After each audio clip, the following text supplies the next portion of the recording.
Curso Mestres do Estoicismo no primeiro link da descrição. Eu tava assistindo uma entrevista do Jordan Peterson com uma jornalista que eu até vou deixar aqui no primeiro link da descrição. Não, brincadeira, se tu entrar no primeiro link da descrição tu vai cair nos meus cursos e livros. Mas em algum lugar aqui da descrição, após o primeiro link, vai ter essa entrevista do Jordan Peterson para te dar uma conferida. Foi uma verdadeira aula de argumentação, de refutação, de inteligência emocional, de antropologia, assim, como o humano é evoluído quando, assim, se tu prestar atenção nessa entrevista, tu vai ver assim, nossa, nós realmente chegamos a um ponto formidável, onde uma pessoa realmente tem opiniões muito divergentes com outra e consegue parar, argumentar, ficar tranquilo, raciocinar,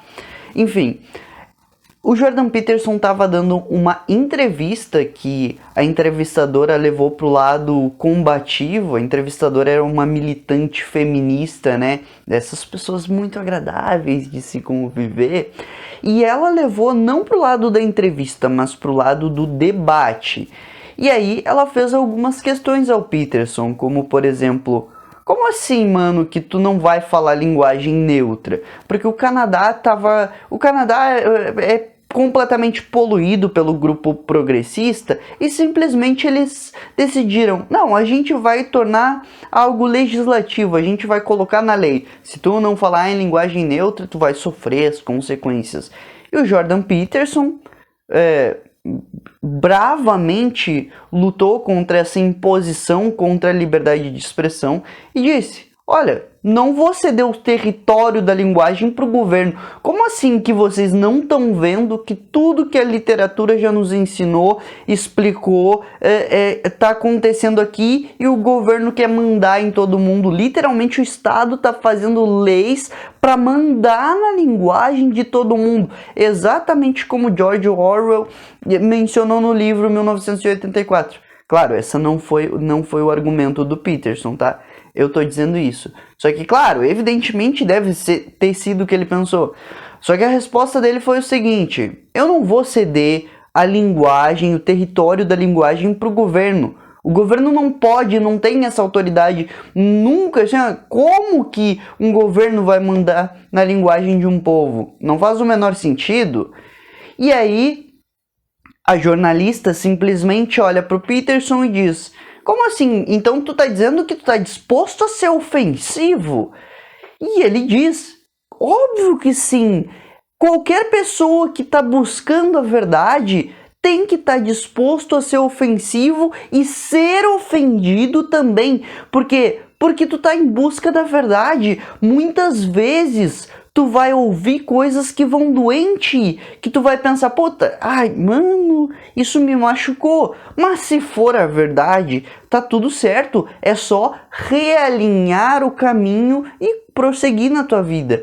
Quantas vezes tu fez algo questionável e chegou alguém e disse... Mano, tá vendo? Olha aí, ó, por isso que tu se dá mal. Tu fez isso, fez aquilo e tá caindo no mesmo erro. Muitas vezes isso não nos ofende, às vezes a gente escutar que o que a gente está fazendo é errado, ofende. Mas se for de fato errado e a pessoa está nos avisando para modelar e ampliar a nossa consciência, isso não é uma bênção? Eu pergunto e questiono de forma veemente aqui para ti. Não é uma bênção que a gente tenha pessoas que estejam dispostas a nos magoar para nos ensinar de fato? E aqui, claro, a gente entra no âmbito de não é para magoar, não é que as pessoas têm o direito e vão tentar te magoar o tempo inteiro. E sim que, às vezes, a verdade que uma pessoa te fala pode sim te magoar. É evidente que a pessoa não é um canalha que vai fazer isso pensando, eu quero humilhar aquele trouxa lá. Não é isso, não. Às vezes é uma consciência que a pessoa tem e que ela tá vendo, isso vai dar merda. Mano, tu tá usando droga, isso vai dar merda pra ti. Tu não tá economizando o teu dinheiro, isso vai dar merda pra ti. Tu não tá lendo, tu não tá ampliando o teu vocabulário, tu não tá ampliando a tua consciência moral, não tá pensando de forma lúcida, não tá buscando conhecimento, isso vai dar merda pra ti. Nesse momento aqui, é o momento que algumas pessoas se inscrevem no meu canal e outras se desinscrevem. Por quê? Porque a verdade dói. Mas só a verdade liberta, sabe? Cristo já disse isso. Busque a verdade vos libertará. Não necessariamente a gente fala aqui de religião, a gente está falando de fatos concretos, ok? Mas eu gosto da visão da religião porque é bem mais bonita que outras visões. Mas mesmo que tu seja um ateu, como assim que tu vai desprezar o valor da liberdade e da verdade? Como assim? Literalmente, em todas as épocas de toda a humanidade, todos os paradigmas mudaram. O que era uma visão de sociedade normal, antigamente, dois milênios atrás, já hoje a gente vê, isso é utópico, isso já não serve mais, a humanidade já mudou. Então, às vezes surge esses anacronismos de olhar a história pelo viés de hoje e pensar, não, o que essa pessoa está falando não faz nenhum sentido. Mas aí, ao longo da história, comprovou-se que o que aquela pessoa falava lá atrás faz muito sentido. É o mesmo caso do Peterson. Ainda vai demorar trocentos anos, porque infelizmente a sociedade foi contaminada com uma mentalidade progressista. Progressismo é o que, Thiago? Progressismo é basicamente a relativização da moral e contra os valores cristãos. É basicamente isso. É tipo, tá certo abortar, tá certo matar e passar. Quer dizer, tá certo matar homem hétero de bem, mas é muito errado que um bandido criminoso vá pra cadeia. Bom, o cânone progressista é baseado no que? Marx já idolatrava bandido trocentos séculos atrás. Marx dizia que o bandido era uma espécie de revolucionário. E aí o que a gente vê hoje na modernidade? Pessoas de bem são canceladas pela opinião que emitem e são altamente caçadas. O Jordan Peterson, esse bom velhinho aqui, quando ele disse que não ia ceder o território da linguagem para o governo, mas, velho, foi feito protesto, foi feito assim, encaminharam protocolos de expulsar o Jordan Peterson da psicologia, mandaram e-mails para a universidade para expulsar ele de dar aula. Como que um cara que não vai falar em linguagem neutre pode dar aula por aí? Que absurdo é esse? Essa é a mentalidade da esquerda radical. Não adianta querer dizer que não, porque tem que ver, porque a vertente da esquerda... Quase todo esquerdista, se não todo, é extremamente radical. A gente observa essa mentalidade assim, é um reflexo. Converse com alguém de direita na rua e diga, eu sou de esquerda, e peça, me dá um abraço então, pelo menos pra gente fazer essa amizade. A pessoa de direita vai te dar um abraço. Agora, converse com um esquerdista e diga, eu sou uma pessoa de direita. E peça, então me dá um abraço pelo menos pra gente fortalecer os laços emocionais. O cara vai te dar um soco na cara. E eu não tô nem brincando. Isso, peça um abraço pro Caio Coppola, ele vai te abraçar. Peça um abraço pro Felipe Neto, ele vai cuspir na tua cara. E ainda vai te chamar de bolsominion, fascista... Bom, a esquerda tem todo um linguajar pejorativo para expugnar realmente a direita, que é fora do normal. Às vezes eu acho assim que um dos maiores erros da direita é ser tão pacífica, porque a esquerda tenta todas as artimanhas, todas as articulações possíveis para expugnar a direita. É quase como se fosse assim, a esquerda quer destruir a direita quer melhorar a sociedade. É a definição política. Esquerda quer destruir a direita quer melhorar a sociedade. Seria uma das melhores definições possíveis que a gente poderia até adotar, né? E que isso não é surpresa alguma para quem tem um conhecimento mais amplo da história, não é. Os esquerdistas já escreviam isso séculos atrás, desde essa idolatria e passar a mão na cabeça de bandido, porque ele não tem culpa, que ele nasceu pobre, sendo que... aqui até vou abrir um parêntese aqui. Esse argumento de a pessoa nasceu pobre e aí foi pro crime, então ela não tem culpa de nada. Não tem culpa de nada é o caramba, tu tá de sacanagem com a minha cara.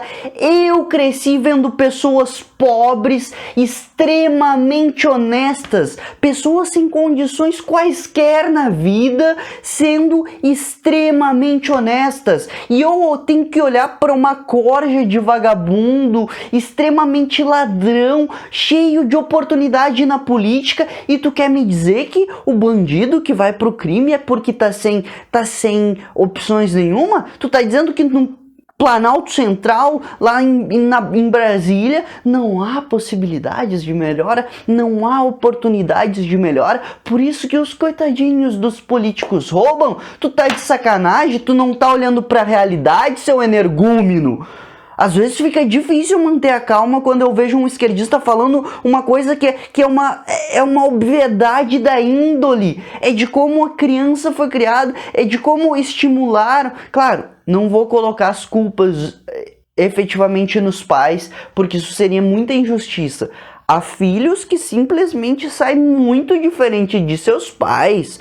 E isso é óbvio, é evidente. Tem filhos que são bandidos e pais honestíssimos, e tem pais que são bandidos que têm filhos honestíssimos. É uma questão de índole, é uma questão de que a salvação é individual, realmente, literalmente.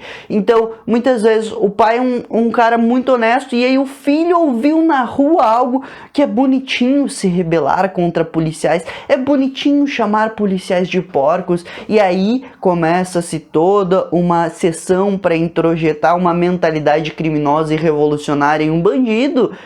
E aí chega esquerdista e argumenta que é a falta de oportunidades que produz bandidos. Não, querido. É má índole. É a pessoa que já tem um caráter voltado para o mal, para o que é ruim, para o depreciativo, para o destrutivo.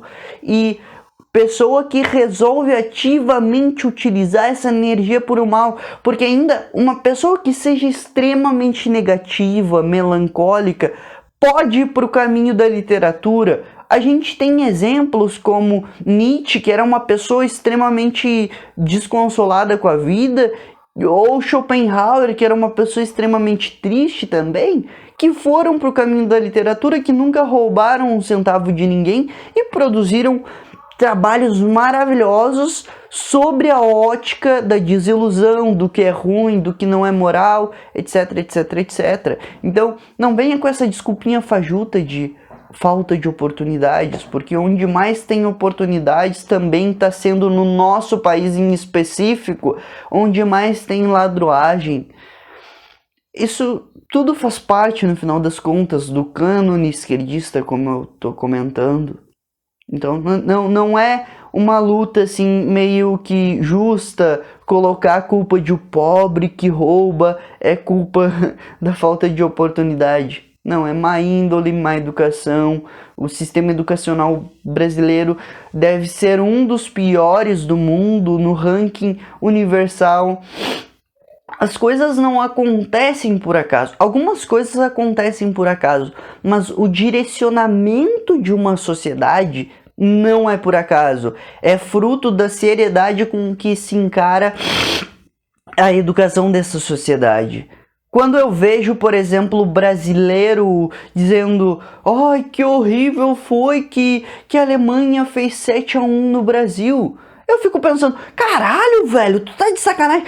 A Alemanha tem 103 prêmio Nobel, tem 103 Eu não sei se uma pessoa pode ganhar mais de um Nobel em vida, mas vamos dizer que foram 103, vou estimar que foi 103 pessoas diferentes que ganharam Nobels. Tu tá de sacanagem que o que te incomoda na sociedade foi que a gente tomou 7-1 no futebol, a gente tá tomando 103-0 em educação, a gente tá apanhando ano após ano e essa mentalidade anticapitalista, antidemocrática, anticonhecimento vem se instaurando ano após ano. Eu venho observando isso, cara. As pessoas acham que o problema do mundo é o capitalismo, ele é malvadão. O capitalismo é malvadão. O problema do mundo é que não chamaram um Elie Wiesel. O problema do mundo é que não tem políticos de esquerda suficiente, mesmo numa hegemonia predatorial e sanguinária da esquerda, que vem aniquilando qualquer possível candidato a ser um representante da direita. A gente tem isso, até assim, ó, o professor Olavo, o único representante da direita que a gente teve, assim, um bom representante, um cara formidável. O que aconteceu?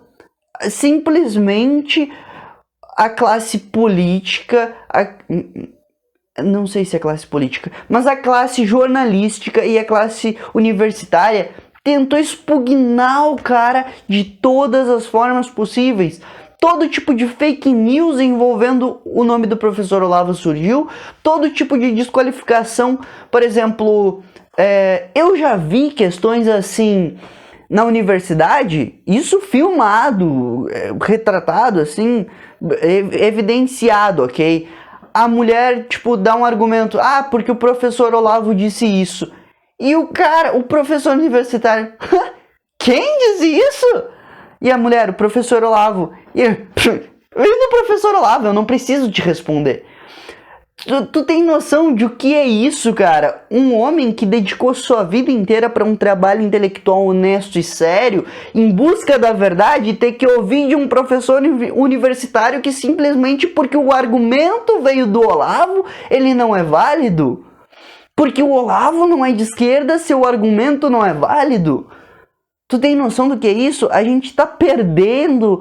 Por isso que o Brasil é um dos países que é deboche lá fora. As pessoas daqui não têm educação, não têm classe, não têm cultura, não têm respeito pelo próximo.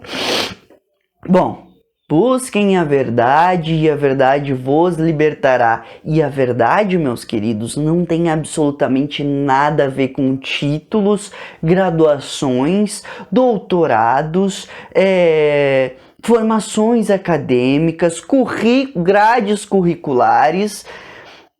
Entende como a verdade não está anexado, não tem um lastro em ser um diplomado?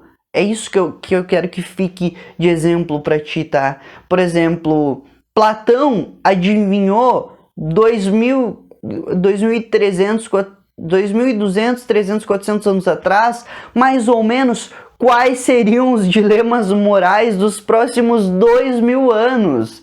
Platão tinha algum diploma? Não. Era um homem interessado apenas na verdade. E aí, simplesmente porque o Platão faz parte do cânone universitário, aí, tá tudo bem. Se foi o Platão que disse, tá tudo bem. Agora, se foi o Olavo, uma pessoa que não é de esquerda, não que o Platão seja de esquerda, talvez nem existisse essa paranoia que a gente tem hoje de esquerda versus direita.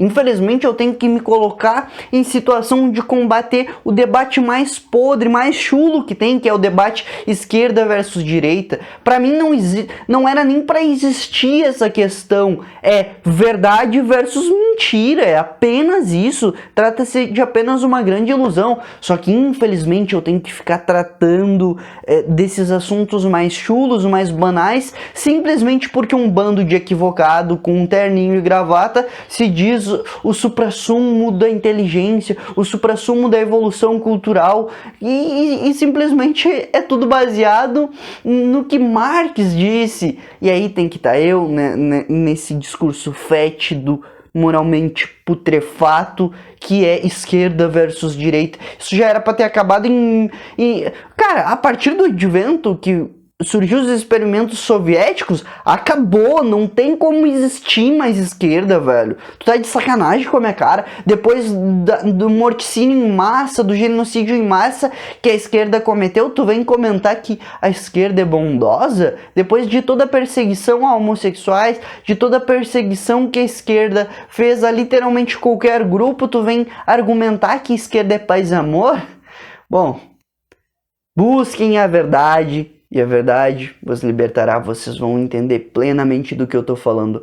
Agora, em relação a deixar um like versus deixar um dislike, eu deixaria um like porque é mais vantajoso pro Thiago Krasevski, que é um tremendo de um gatão, e faria o curso dele, Mestres do Maquiavelismo, ou leria o livro dele, 300 Conselhos para Ser Inabalável. De restante eu ficaria apreciando, tiraria prints da tela para colocá-lo de papel de parede como um mentor gato. Enfim, deixa o teu like e se inscreve no canal. Fui.